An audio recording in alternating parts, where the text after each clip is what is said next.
So this is the end of my 7th year on the RRC. I got extended by a year, and so Chris Fox, who replaced Donna Lamb, and is doing a great job.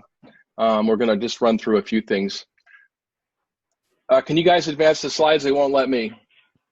I do not have your slides. All right, never mind. So this is the current membership of the RRC. So we participate, and for the membership, if chosen for the RRC, you review not only vascular surgery programs, but other programs such as general surgery and pediatric surgery and trauma. But every vascular program is reviewed by a vascular surgeon. And you say, well, why do I want to contribute and review other programs? Well, there's common requirements that are required of all training programs. And I think you get a lot of wisdom from the group from when you do this. So it's worthwhile. The current members that are vascular surgeons are David Hahn, who's the vice chair, me, who is going to be replaced by Rachel Nicholson from Iowa after the next meeting in April, and Jim Valentine. And so there's a call out now for a replacement for David Hahn at the end of this year. And that person will be nominated by the AMA, but will have to be a vascular surgeon. So that's the constituencies of the membership. We do have a public member. David Rubenstein is a major general from the Army who's an administrator, but he's done a phenomenal job. He actually understands this stuff really well. So we do have public input. Rachel, as I said, is replacing me. So if you look at the current programs, these are the numbers of accredited programs that are currently approved. So we have 64 accredited integrated programs, 2 new applications, 403 positions. Independent is 116. And if you look at how many are filled versus how many are approved, most of the reason for the 05s why they aren't totally full yet is their maturation process, right? So that's the issue. With the 5 and 2s, mostly it's some programs alternate positions. They might accept one year and not one the next, or 2 and 1 as they incorporate their 05 program. So as that's rolled out, even though there's more positions, they're not all filled, but there are potential positions that could be filled either if the volume were better there or if the funding were better there. I'm going to turn this next part over to Chris Fox. Okay, thank you. Good morning. I am just going to review the citations that the review committee issued at the January 2021 meeting, so citations for programs that for last year. So for the vascular independent, you see we issued 67 citations. It was almost a doubling of the amount of citations we issued in the previous year.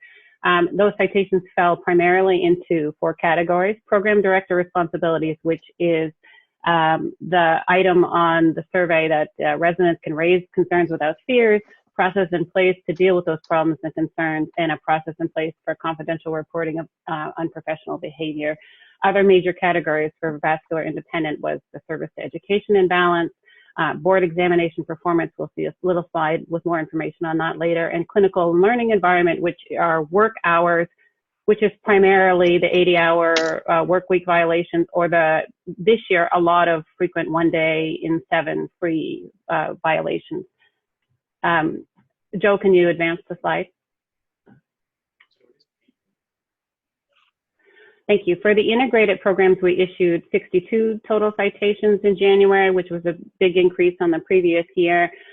Primarily the same categories with some exceptions of some major citations and procedural experiences, which is the case log minimums report for graduates, and then the evaluation of residents, which is the question on the resident survey that says resident satisfied with faculty members' feedback. Next slide. Here is the standard that the review committee used for board performance this year, so the 5th percentile. So for everyone to for programs to remain in compliance, they must achieve above the 5th percentile or 80%. And so here are the 5th percentile values that we used this year. So as you can see, the independent and the integrated program has slightly different percentiles. Next slide. I think this is back to you, Joe. Just to explain this was alluded to in one of the previous presentations. And so as not to be controversial, the way these numbers are derived in categories is not someone telling you what to do, but there's been at least twice a year, the RRC members meet with the VSB members, meet with the APDVS members. So this process has been going on for several years. Will likely be implemented in 2023 to 24 timeframe. The total number of cases have not changed. These are what has been agreed to. And again, there's an open comment period, but these have been intensively vetted among the VSB, RRC, and the APDVS, and they roll in over a 3-year period. So programs have time to adjust to the new numbers. The main difference is now we have abdominal, 15 of which have to be aortic, and that includes doing an aorta renal bypass and aorta SMA, but you have to clamp or sew to the aorta. The endovascular modules were split up to reflect practice as mentioned earlier, and we added modest numbers of venous and dialysis cases just to mark that out as part of what we all do. So nothing really controversial here. Once these get rolled in, they will be enforced by the RRC. So what the RRC does is when they review programs, they look at category minimum. So it's the program's responsibility over time to make sure their trainees meet these requirements. And all the RRC does is when they review programs, they make sure that your trainees meet these defined categories. So there is an open comment period. I think the next slide is Chris's. Yeah. Yes. Thank you. I will, so I'm just going to go through a few updates from the ACGME. Right now, there are some major changes or focused revisions to the common program requirements. They're up for public review and comment currently until March 31st. And those are really focused around the FTE requirements for program director, program coordinator, and core faculty, and changing the minimum amounts allocated for residencies and fellowships. So if this is something that interests you, it's still up for public review and comment for a few more days. Additionally, I wanted to mention that vascular surgery and general surgery will be upgoing major revisions to their program requirements. This is a project that is conducted with a lot of external members, so members of the ACGME board, members of the RRC, members of the specialty, public members get together and do workshops and work groups and writing to make major revisions to those program requirements. Now that will start in, we anticipate starting in the fall of this year, so November or December of 2021. So if people are interested in perhaps putting their name in the hat, you can always let me know. Next slide. Oh, another significant update is that the 10-year site visit for programs and the self-study are not going to be linked to one another. So they're not going to be dependent upon one another anymore. Self-studies are currently on hold until July of 2022, and the ACGME is developing a new process to give feedback on those self-studies. Another bit of information are vascular surgery. The milestones 2.0 are completed. They were up for public review and comment, and now those they're in post-public comment review. The anticipated implementation date is July 1st of 2021. Yeah, I think, I'm sorry, I think Erica Mitchell and Jim Valentine and David Hahn and others did a lot of work on that milestone. So again, this was all vascular surgeon input. I think I can stop my screen share now.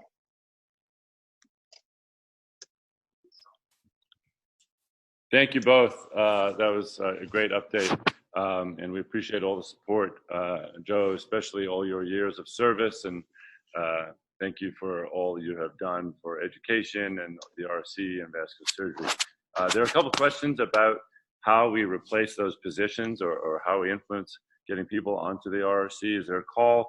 Is there a search, or there's a call for applications? And do you have to be a member of the AMA specifically to get that AMA nomination?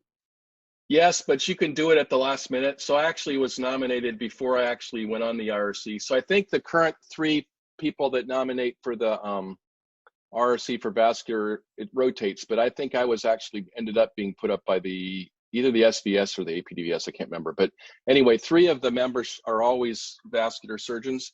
You can join, so if you're interested in doing this and you're not an AMA member, you can join for the purpose of being nominated. And I would encourage that. So just another thing is what's the job entail? So I think there's some misconceptions about what the job entails. It's very intense. It's a lot of work. Not to discourage you, but it's a big commitment, especially reviewing the programs, which happens 3 to 4 times a year. And you do a lot of reviews, and you don't review only vascular surgery programs. So you might think to yourself, why would I waste my time doing that? Because I'm a vascular surgeon. Well, there's a lot of common requirements among all the training pathways, and you really get good input from the other members of the RRC. They're really thoughtful people about some of the changes that have been made in PEDS, for example, apply to vascular surgery. So you can learn from them, but it is a lot of work. But I also want to assure people that every single vascular program is reviewed by at least one vascular surgeon. And in general, if there's some mild disagreement among recommendations for vascular programs, the vascular surgeon usually is able to drive the decision making. So I don't think we're being held up a whole lot by working as part of this group. I think it actually works pretty well. But if you're interested in doing it, you'll learn a lot. Most of the members are program directors or department chairs, and they're recognizable people in surgery. We've been held back a little bit by working by Zoom because you miss some of the personal collaboration, but it's worthwhile. Thanks, Joe. That was great.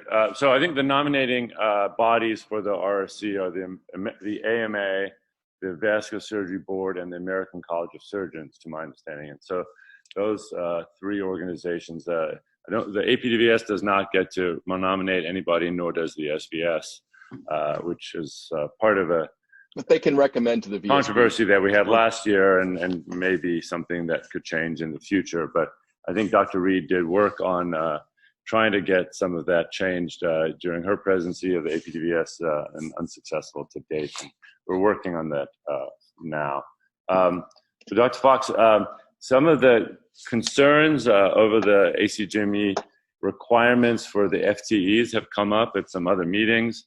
The mandate for a full FTE program director, program associate, or program coordinator, as well as the 20% time that's protected with salary support. So do you have any comments or how we go about getting that financial support? What does an ACGME mandate mean to the institution that says, we don't have a full FTE for vascular surgery program coordinator, but we do have 12 residents and fellows. So what are some tactics or solutions that you propose?